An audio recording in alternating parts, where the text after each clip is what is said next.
नमस्कार दोस्तों, आज हम आपको बताने जा रहे हैं कि सेट क्या होता है। सेट को कितने तरीके से दर्शाए जा सकते हैं या फिर सेट को कितने मेथड से लिख सकते हैं। तो अगर आपको ये सब जानना है तो वीडियो को पूरे अंत तक जरूर देखें। तो चलिए शुरू करते हैं। सेट एक ही प्रकार की वस्तु को अगर एक समूह में लिखेंगे तो उसे सेट कहेंगे, यानी कि एक ही प्रकार के वस्तु के समूह को सेट कहेंगे।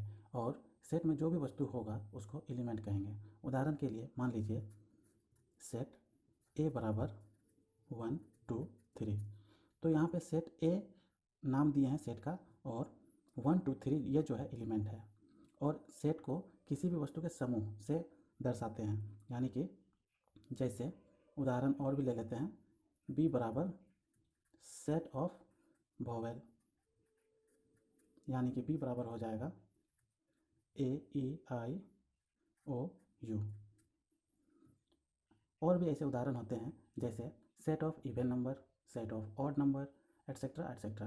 अब हम बात करते हैं कि सेट को कितने तरीके से दर्शा सकते हैं या फिर सेट के कितने मेथड से लिखने के तरीके हैं। तो सेट के दो मेथड होते हैं। पहला रोस्टर फॉर्म, जिसे हम टेबुलर भी कहते हैं, जिसे टेबुलर फॉर्म भी कहते हैं। और दूसरा होता है set builder, set builder form. यही दो प्रकार के सेट के लिखने के तरीके होते हैं। अब हम आते हैं कि रोस्टर फॉर्म या फिर टेबुलर फॉर्म किसे कहते हैं। रोस्टर फॉर्म या टेबुलर फॉर्म, अगर सभी एलिमेंट को एक मिडिल ब्रैकेट के अंदर लिखा जाए, सभी एलिमेंट को अगर आप एक मिडिल ब्रैकेट के अंदर लिखते हैं और उसको कोमा से सभी एलिमेंट को अलग करते हैं, तो वैसे फॉर्म को रोस्टर फॉर्म कहते हैं। एग्जांपल ले लीजिए रोस्टर का।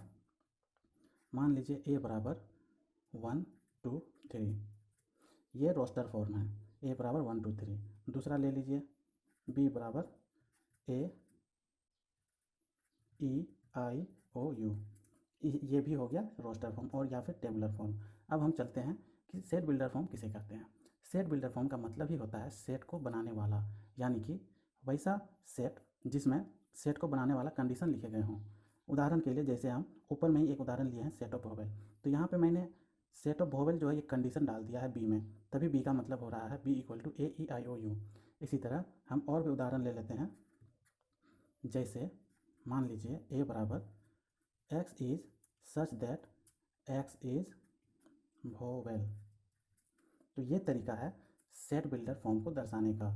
इसमें इसे हम इस तरह से पढ़ेंगे, x is such that x is vowel. अगला एग्जांपल ले लेते हैं। तो इसमें ए बराबर हो जाएगा ए ई आई ओ यू। अगला एग्जांपल ले लेते हैं, एक्स इज सच दैट, तो इस तरह लिखेंगे X less than 4 where X belongs to N. यहाँ पे ये एक नया सिंबल है, ये सेट को दर्शाने के लिए होता है। मान लीजिए ऊपर वाले सेट में ही जैसे कि सेट ए बराबर 1 2 3 है, तो हम यहाँ लिखेंगे इसको 3 को लिख सकते हैं 3 बिलोंग्स टू ए, यानी कि 3 जो एलिमेंट है वो सेट ए से बिलोंग करता है। ये सिंबल बिलोंग करता है बताता है। और अगर हम ऐसे लिखेंगे 4 इज़ नॉट बिलोंग टू ए, मतलब सेट 4 एलिमेंट 4 जो है सेट ए से बिलोंग नहीं करता है। इसी तरह यहाँ पर x बिलोंग्स टू n, यहाँ पे n का मतलब है कि n एक नेचुरल नंबर का सिंबल है, तो यहाँ पे n नेचुरल नंबर को दर्शा रहा है। तो ये बी सेट का मतलब हुआ x is such that x less than 4 where x belongs to n, मतलब x वैसा संख्या है जो कि 4 से कम है और x जो है नेचुरल नंबर से बिलोंग करता है, यानी कि b बराबर हो जाएगा 1 2 3। 4 नहीं होगा क्योंकि 4 से कम लेने बोला है। उसी प्रकार एक और ले लेते हैं, c बराबर x is such that x equal to 2n and n is less than -3 and greater than n is greater than -3 and less than 3 where n belongs to z।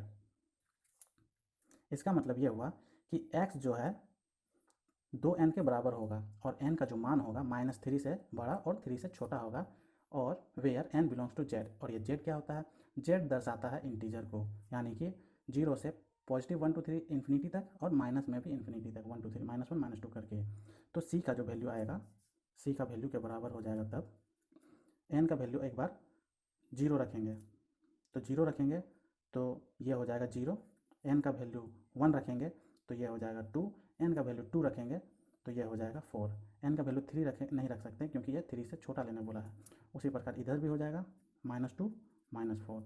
तो दोस्त मुझे समझ में आता है कि आपको समझ में आ गई होगी। आशा करता हूँ कि आपको ये वीडियो अच्छा लगा होगा।